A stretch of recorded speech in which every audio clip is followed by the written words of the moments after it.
शुरू से ही स्पष्ट बात करते हैं। केवल नैसर्गिक अच्छाई इस दुनिया में बचने के लिए पर्याप्त नहीं है। अगर आप सोचते हैं कि एक अच्छा व्यक्ति होना सफलता प्राप्त करने के लिए पर्याप्त है, तो आप एक फंतासी में रह रहे हैं। और सबसे बुरा यह है कि आप इसे जानते हैं, हालांकि आप इसको स्वीकार करने से मना कर रहे हैं। कितनी बार आपने महसूस किया है कि दूसरे लोग आपको तलछट में मारते हैं? कितनी बार आपने सही कार्रवाई की है और बजाय मान्यता प्राप्त करने आपको नजरअंदाज किया गया या बहुत ही बुरा उपयोग किया गया?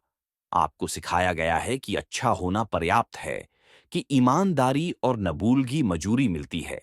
लेकिन वास्तविकता अलग है। दुनिया नबूलगी को नहीं मजूरी देती है, वह उन्हें मजूरी देती है जो अपनी काट को अच्छी तरह खेलने को जानते हैं। और यहां मैकियावेली दूसरी स्कीन में आते हैं। मानव प्रकृति को समझने में मैकियावेली ने जो समझा, उसे अधिकांश लोग नजरअंदाज कर देते हैं। मानव प्रकृति आत्मिक है, मूर्खमती है और जब जरूरत होती है तो क्रूर होती है। प्रिंस में उसने स्पष्ट किया कि बिना चतुराई के गुण एक कमजोरी है, कि बिना रणनीति के अच्छाई एक फंदा है। अब मुझे बताओ, कितनी बार आपने उस फंदे में गिरा है? स्कीन 3, सफलता और रणनीति। उन लोगों को सोचिए जिनकी आप अद्भुत करते हैं, जिन्होंने बड़ी बातें की हैं। आपको नहीं लगता कि वे केवल अच्छी इच्छाओं के साथ उसे किया है? वे इसे किया है क्योंकि वे जानते थे कि कब अंधेरे में चलना जरूरी है, क्योंकि उन्होंने समझा कि नैतिकता एक बाधा नहीं है, बल्कि एक उपकरण है।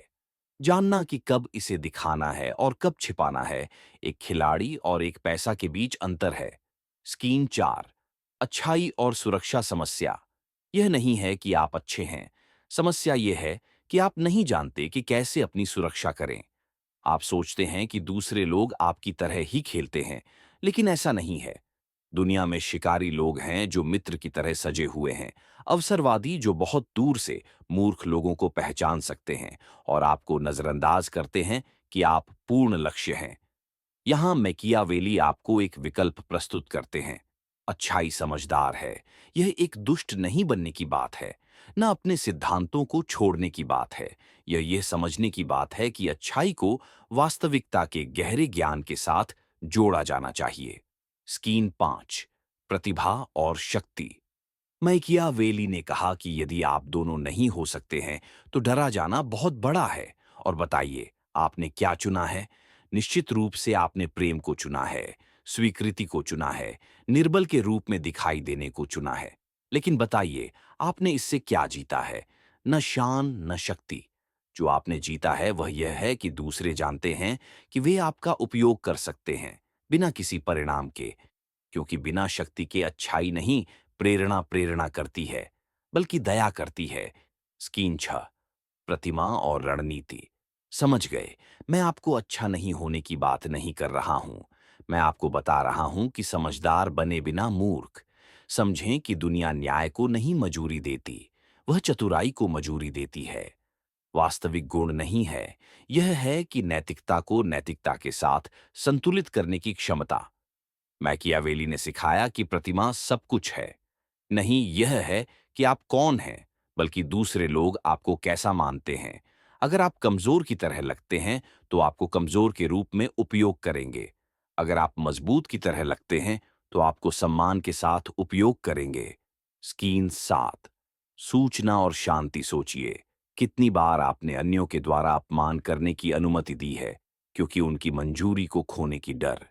कितनी बार आपने शांति रखी है ताकि संघर्ष से बचें, केवल इस बात का दर्जा करने के लिए कि आप जितना जीतते हैं वह आपको जितना हारते हैं। यह नहीं है कि क्रूर होने की बात है, यह है कि रणनीतिक होने की बात है। अच्छाई को सही तरह से इस्तेमाल करने पर एक फायदा है, लेकिन अगर आप इसे नियंत्रण के बिना छोड़ देते हैं, तो यह आपका सबसे बड़ा दुश्मन बन जाता है। स्कीन 8, प्रतिभा और नियंत्रण। कई अच्छे लोगों की गलती यह है कि वे सोचते हैं कि दुनिया हृदय की शुद्धता का मूल्य देती है। वह नहीं करती है। दुनिया शक्ति का मूल्य देती है, सुरक्षा का मूल्य देती है, कठिन निर्णय लेने की क्षमता का मूल्य देती है। अच्छाई को तभी सम्मान मिलता है जब वह अधिकार के साथ आती है। अगर आपके पास शक्ति नहीं है, तो आपकी अच्छाई निरर्थक है। स्कीन 9। रणनीति और अवकाश। मैकियावेली ने प्रिंस नहीं लिखा था कि आपको बुरा बनाने के लिए, वह आपको समझाने के लिए लिखा था कि कैसे बचें। अब मुझे बताइए, क्या आप यह जानकारी की भ्रांति में रहेंगे कि अच्छाई पर्याप्त है, या क्या आप वास्तविक बुद्धिमत्ता लगाने लगेंगे? यहाँ एक अवधारणा आती है जो बहुत कम लोग समझते हैं। शक्ति की प्रतिभा केवल शक्ति होने से पर्याप्त नहीं है, आपको मजबूत लगना होगा। बस इससे अधिक नहीं है, आपको इसे प्रक्षेपित करना होगा, क्योंकि इस दुनिया में वास्तविकता का मूल्य देती है, लेकिन दूसरों की आपके बारे में प्रतिभा मूल्य देती है। स्कीन 10। रणनीति और धैर्य। सोचिए, कितनी बार आपने एक अक्षम व्यक्ति को एक प्रतिभा से अधिक बढ़ने को देखा है? कितनी बार आपने एक निपटाने वाले को ऊपर उठते देखा है, जबकि एक नबूला और कड़ी मेहनत करने वाला व्यक्ति पीछे रह जाता है? यह एक संयोग नहीं है। लोग नबूला या न्याय का पालन नहीं करते हैं, वे उसका पालन करते हैं जो नियंत्रण में लगता है, जो अपनी प्रतिमा को कैसे प्रबल करते हैं, जो अधिकार प्रकट करते हैं, जो हालांकि सभी जवाबों को नहीं देते हैं, लेकिन वह लगता है कि वे ऐसा करते हैं।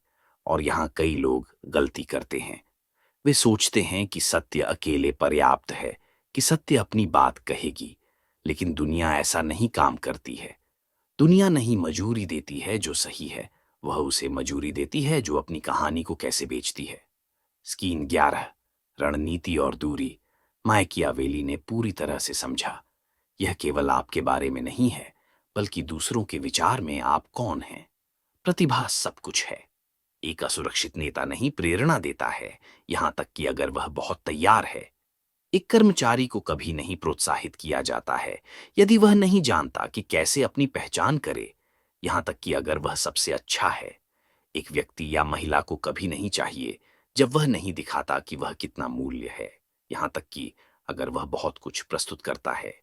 यही कुंजी है, न केवल होने की बात है, बल्कि अपने बारे में नारेटिव को नियंत्रित करने की बात है। अपनी प्रतिमा को सीखने की बात है, सही अनुभव बनाने की बात है। यह धोखा करने की बात नहीं है, बल्कि दूसरों की ध्यान को उस बात पर लाने की बात है जो आप चाहते हैं। स्कीन 12। रणनीति और सूचना। सोचिए, किसी भी सामाजिक अंतर्वासन में लोग वास्तविकता को नहीं देखते हैं, वे इसे अपनी मान्यताओं, पूर्वाग्रहों और भावनाओं के फिल्टर के माध्यम से देखते हैं। और प्रश्न यह है कि क्या आप इन फिल्टरों को अपने विरोध में खेलने दे रहे हैं, या आप इन्हें अपने पक्ष में इस्तेमाल कर रहे हैं? अगर आप अच्छे हैं लेकिन कमजोर लगते हैं, तो आपको कमजोर के रूप में उपयोग करेंगे। अगर आप न्याय हैं लेकिन मुलायम लगते हैं, तो आपको पांव पर पीटेंगे। अगर आप प्रतिभा हैं लेकिन असुरक्षित लगते हैं, तो आपको नजरअंदाज करेंगे। बहुत ही सरल है। प्रतिभा कला वास्तविकता को नियंत्रित करने वाले और जो दूसरों द्वारा नियंत्रित होते हैं उन्हें अलग करती है। स्कीम 13। रणनीति और शांति। अब चलो एक अंधेरे लेकिन आवश्यक क्षेत्र में जाते हैं। सूचना का नियंत्रण। कभी कभी आपने सोचा है कि क्यों सबसे शक्तिशाली लोग हमेशा कुछ जानते हैं जो दूसरों को नहीं पता है? क्यों वे जो खेल को नियंत्रित करते हैं हमेशा किसी तरह की फौसला है? उत्तर बहुत ही सरल है, क्योंकि वे जानते हैं कि कब बोलना है और कब चुप रहना है। मूर्ख लोग सोचते हैं कि पूरी तरह से सत्य एक गुण है, कि हमेशा जो सोचते हैं वह कहना और सब कुछ जो जानते हैं वह साझा करना सही है। लेकिन वास्तव में सूचना ही शक्ति है, और आप नहीं दे सकते हैं बिना परिणामों के। स्कीम 14। रणनीति और अवकाश। मैकियावेली ने कहा था कि एक प्रिंस को अपनी वास्तविक इच्छाओं को छिपाना चाहिए, नहीं कि वह एक झूठे व्यक्ति हो, बल्कि एक दुनिया में जहां सभी लोग एक फसला ढूंढ रहे हैं, वह जो बहुत कुछ प्रकट करता है वह कमजोर हो जाता है। सीखें कि आपको क्या साझा करना है, केवल जो आवश्यक है और कुछ नहीं। एक निश्चित रहस्य बनाएं, लोगों को यह सोचने के लिए करें कि वास्तव में आप क्या सोच रहे हैं, क्योंकि वह पल जब आप पूरी तरह से पूर्वानुमान हो जाते हैं, वह पल जब दूसरों को आपके प्रत्येक चरण को पूर्वानुमान लगा सकते हैं, आप चलते हैं जो आपके पास कोई रणनीतिक फैसला नहीं हो सकता था। स्कीन रणनीति और धैर्य। सर्वश्रेष्ठ खिलाड़ियों को इतिहास में समझा है, चुपके से रणनीति बहुत ही शक्तिशाली है। सोचिए, आपको किसी की प्रशंसा करते हैं जो वास्तव में प्रभावशील है? क्या वह कोई है जो सब कुछ कहता है और पूरी तरह से खुल जाता है? या वह है जो हमेशा कुछ अंधेरे में रखता है, जो हमेशा एक छिपी कार्ड है? स्कीन 16। रणनीति और दूरी। कई लोगों की समस्या यह है कि वे पारदर्शिता को कमजोरी के रूप में गलत समझते हैं। वे सोचते हैं कि अगर वे सब कुछ नहीं प्रकट करते हैं, तो वे धोखा कर रहे हैं। लेकिन यह झूठ बोलने के बारे में नहीं है, बल्कि जानकारी के प्रवाह को अपने पक्ष में नियंत्रित करने के बारे में है। सोचिए, कितनी बार आपने बहुत कुछ बोला और आपको नुकसान हुआ? कितनी बार आपने गलत व्यक्ति पर विश्वास किया और कुछ प्रकट किया जो बाद में आपके खिलाफ उपयोग हुआ? कितनी बार आपने विवरण दिए जो किसी ने नहीं मांगे थे, केवल अपने कार्यों को योग्य व्यक्ति के सामने औचित्य स्थापित करने के लिए? स्कीन 17। रणनीति और धैर्य शक्ति अधिक बोलने में नहीं है, बल्कि यह है कि कब बोलना है और कब चुप रहना है। और यहाँ एक बड़ी सीख आती है जो लोग लगभग नहीं लागू करते हैं।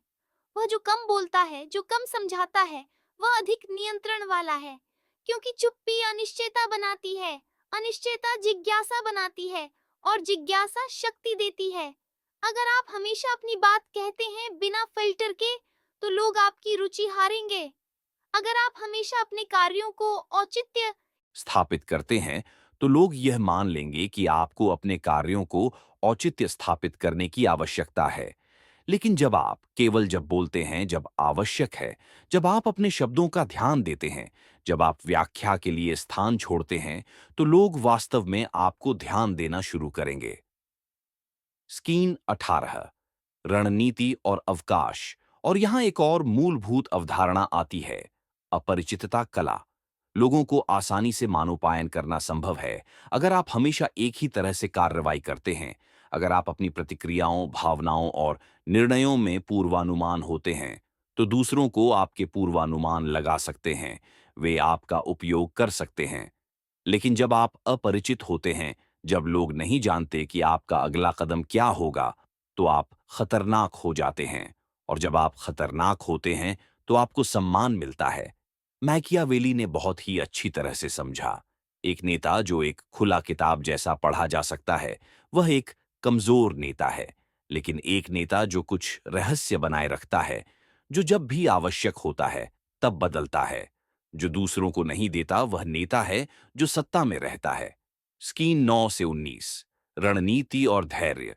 अब प्रश्न यह है कि क्या आप एक खुला किताब रहना चाहते हैं जिसे कोई भी पढ़ सकता है, मानोपायन और उपयोग कर सकता है, या क्या आप एक रणनीतिक होना चाहते हैं जो अपनी प्रतिमा, अपनी जानकारी और अपनी अपरिचितता को अपने हित में नियंत्रित करता है?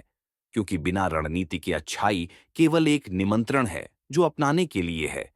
दुनिया नहीं बदलती है आपके लिए, तो सीखें कि वास्तव में मौजूद नियमों के साथ खेलें, नहीं उसे आपको समझाया गया है। स्कीन 20। रणनीति और दूरी। और यहां सबसे रोचक बात आती है, रणनीतिक दूरी कला। कई लोग सोचते हैं कि सत्ता की कुंजी हमेशा मौजूद होना है, सर्वव्यापी होना, हर क्षण में अपनी पहचान करना। लेकिन वास्तविकता अलग है। जो बहुत ही उपलब्ध है, वह अपनी मूल्य हानि होती है। दुर्लभता इच्छा बनाती है, अनुपस्थिति प्रभाव बनाती है। स्कीन 21। रणनीति और दूरी। सोचिए, क्यों कुछ लोग अधिक सम्मान प्राप्त करते हैं बस वहां होने के कारण, जबकि अन्य लोग जितना ही कोशिश करते हैं, कभी नहीं लगता कि वे प्राधिकरण जताते हैं। अंतर उनकी मूल्य की प्रतिभा में है। मैकियावेली ने कहा कि एक प्रिंस को बहुत ही उपलब्ध होने से बचना चाहिए, नहीं कि वह अपने लोगों को नजरअंदाज करे, बल्कि बहुत ही परिचय नष्ट करता है। जब आप हमेशा वहां होते हैं, जब आप बिना माप देते हैं, तो लोग शुरू करते हैं आपकी मौजूदगी, आपकी कठिनता, आपकी उदारता को सामान्य लेने लगते हैं। स्कीन 22। रणनीति और दूरी। और यह नीति केवल राजनीति या सत्ता के लिए नहीं लागू होती है, यह रिश्तों, जीवन के लिए है। जब आप बहुत कुछ देते हैं तो आप नगण्य हो जाते हैं, होते हैं तो आप एक संसाधन हो जाते हैं, ना एक मूल्यवान व्यक्ति। सोचिए, कितनी बार आपने किसी के लिए सब कुछ दिया है, बस उसे नगण्य करने के लिए। कितनी बार आप हमेशा सबके लिए वहां रहे हैं, बस उसे नगण्य करने के लिए। यह एक संयोग नहीं है, यह मानव प्रकृति है। जो प्रचुर है वह नगण्य हो जाता है, जो दुर्लभ है वह मूल्यवान हो जाता है। स्कीन 23। रणनीति और दूरी। इसलिए आपको सीखना होगा कि अपनी मौजूदगी को नियंत्रित करें, अपनी ध्यान को दोषी बनाएं, अपनी उपलब्धता की प्रतिभा को प्रबल करें। हमेशा तुरंत जवाब न दें, हमेशा सभी के पहुंच में न रहें, अपनी अनुपस्थिति को ध्यान में रखें, अपनी मौजूदगी को मूल्यवान बनाएं। समस्या यह है कि अधिकांश लोग डरते हैं कि वे गायब हो जाएंगे, डरते हैं कि अगर वे एक कदम पीछे हटते हैं तो वे भूल जाएंगे।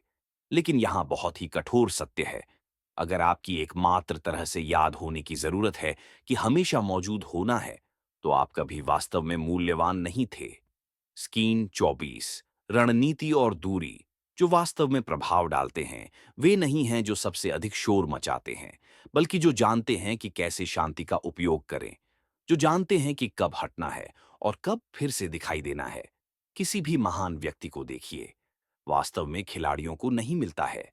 वे सभी जगह नहीं होते, वे हर लड़ाई में नहीं खर्च होते। वे वहां दिखाई देते हैं जब वास्तव में महत्वपूर्ण होता है, और जब वे ऐसा करते हैं तो सभी लोग ध्यान देते हैं। स्कीन 25। भावनाओं का नियंत्रण, और यह हमें एक और महत्वपूर्ण बिंदु पर ले जाता है, भावनाओं का नियंत्रण की शक्ति के रूप में। यहां अधिकांश लोग गलती करते हैं। लोग सोचते हैं कि नियंत्रण बल पर निर्भर करता है, अग्रेसिवता पर, अपनी आवाज मजबूत करने और मुट्ठियों को बंद करने पर।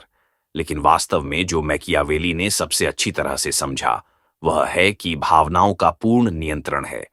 क्योंकि जो नियंत्रण खो देता है, जो त्वरित रूप से प्रतिक्रिया देता है, जो क्रोध या चिंता के द्वारा प्रभावित होता है, वह पूर्वानुमान हो जाता है, मानोपायन और कमजोर हो जाता है। स्कीन 26। भावनाओं का नियंत्रण। सोचिए, अंत में कब आपको शांति नहीं मिली? जब आप गुस्सा हुआ, जब आप बिना सोचे विचारे प्रतिक्रिया देते थे। उस स्थिति में कौन शक्ति रखता था? आप नहीं थे। वह दूसरा व्यक्ति था जो आपको असंतुलित कर देता था, जो आपकी प्रतिक्रिया का कारण बनता था। क्योंकि जो आपकी भावना को नियंत्रण करता है वही आपकी कार्रवाई को नियंत्रण करता है। स्कीन 27। भावनाओं का नियंत्रण, और यहां कुंजी है। जो प्रकोष्ठ हो सकता है, जो अपने केंद्र को बनाए रखता है, चाहे क्या हो, वही वास्तव में शक्ति रखता है। चाहे वह एक विवाद हो, एक व्यवसाय, एक रिश्ता हो, या कोई भी सामाजिक अंतर्वासन, वह जो भावनाओं का नियंत्रण रखता है वह हमेशा जीतता है। क्योंकि जो अपनी भावनाओं को नियंत्रण रखता है वही दूसरों की प्रतिभा को नियंत्रण करता है। स्कीन 28। भावनाओं का नियंत्रण। मैकियावेली ने स्पष्ट किया कि एक प्रशंसनीय व्यक्ति हमेशा शांति और गणना के साथ कार्रवाई करनी चाहिए। ये नहीं है कि महसूस न करना है, बल्कि इसका मतलब नहीं है कि आप जो महसूस करते हैं उसके दास हों, नहीं है कि एक जानवर हों जिसे कोई भी मानोपायन कर सकता है। और अगर आप इसे सही तरह से लागू करते हैं तो आप अभेद्य हो जाते हैं। दूसरों को आपके साथ प्रवेश करने की कोशिश कर सकते हैं, आपको प्रोकॉस्ट करने की कोशिश कर सकते हैं, लेकिन अगर वे आपके केंद्र को नहीं हिला सकते, अगर वे नहीं समझ सकते कि आप कैसे प्रतिक्रिया देंगे, तो वे आप पर नियंत्रण खो देते हैं। स्कीन 29। रणनीतिक धैर्य। सत्य यह है कि जो वास्तव में खेल को नियंत्रित करते हैं वे नहीं होते हैं जो त्वरित रूप से कार्रवाई करते हैं। वे वास्तव में धैर्य रखने वाले हैं जब सभी दूसरे लोग अपनी शांति खो देते हैं। और यह हमें आखिरी महत्वपूर्ण बिंदु पर ले जाता है, रणनीतिक धैर्य की शक्ति। अधिकांश लोग चाहते हैं कि तुरंत परिणाम हो। अब वह सफलता चाहिए, अब सम्मान चाहिए, अब शक्ति चाहिए। लेकिन जो मैकियावेली ने सिखाया, जो इतिहास के महान खिलाड़ियों ने बार बार लागू किया है, वह है कि वास्तविक शक्ति नहीं है जो त्वरित रूप से कार्रवाई करते हैं, बल्कि जो जानते हैं कि कब चलना है। स्कीन 30। रणनीतिक धैर्य। दुनिया भरी है ऐसे लोगों से जो जल्दबाजी करते हैं, जो बिना सोचे विचारे कार्रवाई करते हैं, जो निर्णय लेते हैं बिना लंबे समय के परिणामों को सोचे। लेकिन जो वास्तव में खेल को नियंत्रित करते हैं वे जानते हैं कि कब चलना है, वे जानते हैं कि कब देखना है, वे जानते हैं कि कब गणना करनी है। एक शिकारी को सोचिए, वह पहले चरण पर नहीं निशाना लगाता है, वह देखता है, दूरी मापता है, अपनी शिकार की स्थिति का अंदाजा लगाता है। केवल जब समय सही होता है वह हमला करता है। यही शक्ति का खेल है। हमेशा वह जीतता नहीं है जो पहले चलता है, वह जीतता है जो सही समय पर चलता है। स्कीन 33। रणनीतिक धैर्य। मैकियावेली ने कहा कि वह लोग फैसला जीतते हैं जो परिस्थितियों को अपनाने जानते हैं। ये नहीं है कि सभी ओर दौड़ना है, बल्कि जानना है कि कब गति बढ़ानी है और कब रोकनी है। मध्यम लोग त्वरित रूप से कार्रवाई करते हैं, रणनीतिक लोग अपनी मौका जीतते हैं। और अब मैं आपसे पूछता हूं, क्या आप उनमें से एक हैं जो बिना सोचे विचारे जल्दबाजी करते हैं, या वह जो एक सूखी सूर्जिका के साथ हमला करने की उम्मीद करते हैं? क्योंकि इस दुनिया में शक्ति नहीं है जो तेज है, वह है जो अधिक बुद्धिमान है, जो जानते हैं कि कैसे प्रतिभा, जानकारी, दूरी, भावनाओं का नियंत्रण और रणनीतिक धैर्य का नियंत्रण करें। स्कीन 32। प्रणाली में विसंगति। अगर आप इस सब को लागू करते हैं तो आप खेल की शिकारी बन जाएंगे, और वास्तव में खेल की शिकारी बन जाएंगे। दुनिया अभी भी निर्दयी होगी, लेकिन अब आप जानते हैं कि इसके नियमों के अनुसार खेलें। लेकिन यहां वास्तव में वह जो जीवंत लोगों को अलग करता है और जो अपने भाग्य को नियंत्रित करते हैं, वह है कि आप एक प्रणाली में एक विसंगति बनने की क्षमता है। स्कीन 33। प्रणाली में विसंगति। क्योंकि अब आप जानते हैं, अब आप समझते हैं कि अच्छाई अकेले पर्याप्त नहीं है, कि प्रतिभा सब कुछ है, कि भावनाओं का नियंत्रण एक शक्ति का उपकरण है, कि रणनीतिक धैर्य त्वरित रूप से जीतता है, और कि दुर्लभता आपकी मूल्यवानता बढ़ाती है। लेकिन यह सब क्या महत्वपूर्ण है अगर आप अभी भी अपने जैसे ही कार्रवाई करते हैं? अब अगर आप अलग परिणाम चाहते हैं, तो आपको बनना होगा जो नियमों को मानने वाले नहीं हैं। नहीं तो नियमों को बिना किसी उद्देश्य से तोड़ने के अर्थ में नहीं, बल्कि नियमों को लिखने के अर्थ में। स्कीन 34।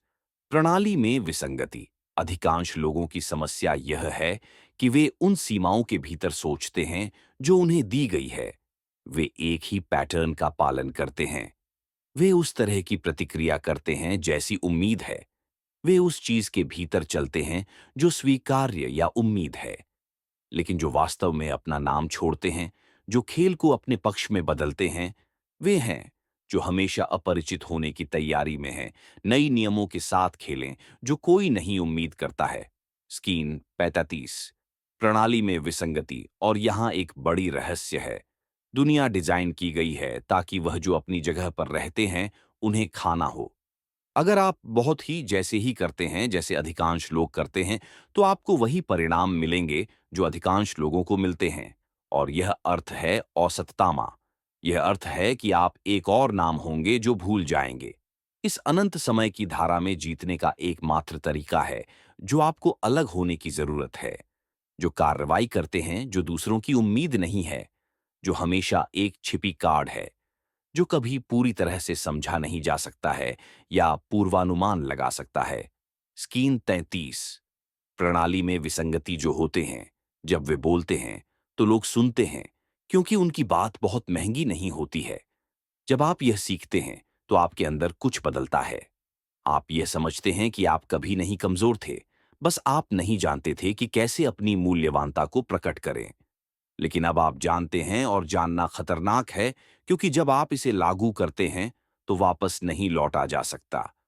जब आप शुरू करते हैं अपनी मौजूदगी को नियंत्रित करने, अपनी प्रतिमा को नियंत्रित करने, जानकारी को एक उपकरण के रूप में इस्तेमाल करने, शांति को एक हथियार के रूप में इस्तेमाल करने, तो आप शुरू करेंगे देखना कि दुनिया आपसे अलग तरह से प्रतिक्रिया करती है।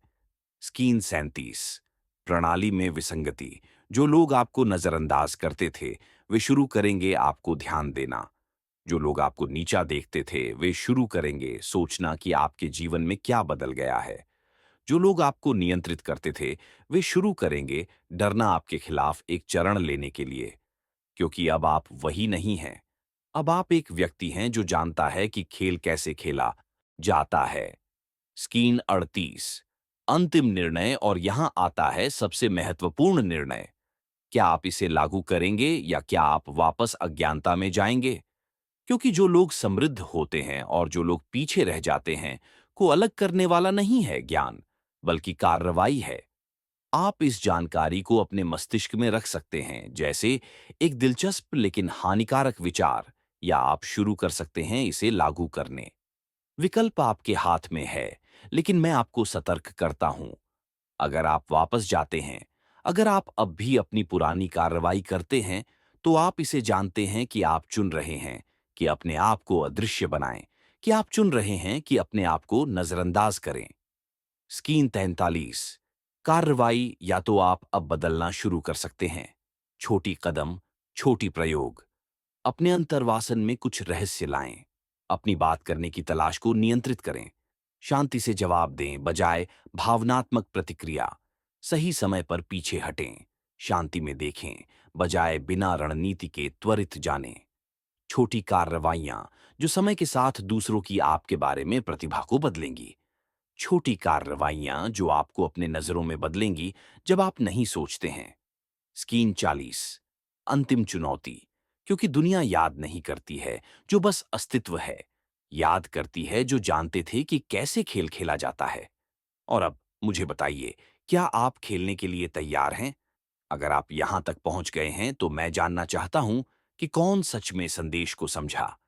अपने टिप्पणियों में लिखें शक्ति शांति में है, और देखें कि कितने लोग समझते हैं कि वास्तव में रणनीतिक रूप से कार्रवाई करने का मतलब क्या है। और अगर यह वीडियो आपको कुछ सवाल करने के लिए बनाया है, अगर यह आपको एक अलग कोण से चीजें देखने के लिए बनाया है, तो सब्सक्राइब करें क्योंकि यह केवल शुरुआत है। हम अगले वीडियो में मिलेंगे, और याद रखें कि न केवल एक खिलाड़ी हो, बल्कि वही नियम लिखें।